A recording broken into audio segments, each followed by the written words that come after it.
Hello and welcome to today's Open Heavens devotion. Written by our Father in the Lord, Pastor Adeboye. Today, Saturday, the 16th of March 2024. Topic: Live selflessly.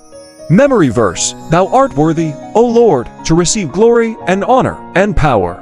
For thou hast created all things, and for thy pleasure they are and were created. Revelation 4:11. Our Bible reading is from Genesis 50 to 1:5-1. 9 are better than 1, because they have a good reward for their labor. 10 For if they fall, the one will lift up his fellow, but woe to him that is alone when he falleth, for he hath not another to help him up. 11 Again, if to lie together, then they have heat, but how can one be warm alone?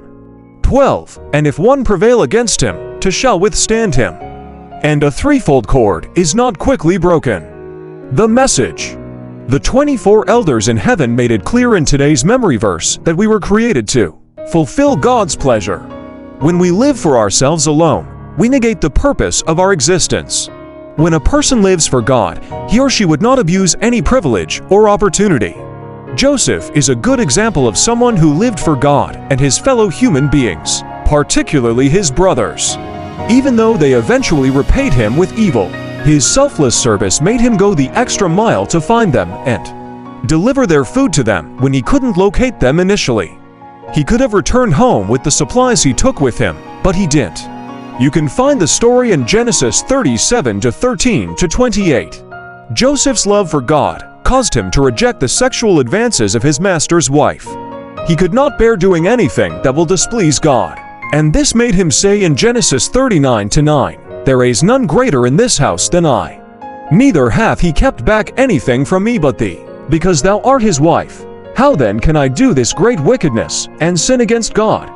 Furthermore, his love for people made him interpret the dreams of his fellow inmates, which led to him becoming the prime minister of Egypt. When he eventually came into power, he did not consider the hardships he endured due to the cruelty of his brothers when they sold him into slavery. The love of God in him made him realize that his sufferings served a higher purpose for God and humanity.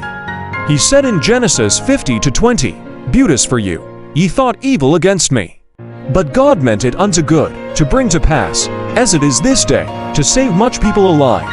Our Father in heaven wants us to live a selfless life, so that we can attain the fullness of His purpose for our lives.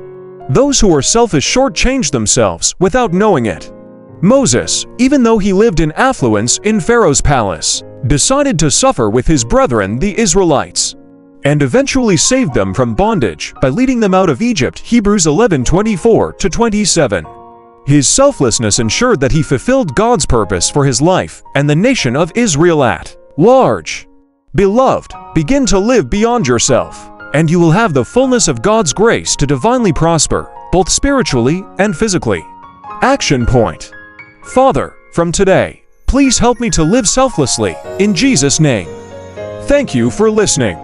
Until tomorrow, go and win with Jesus. God bless you.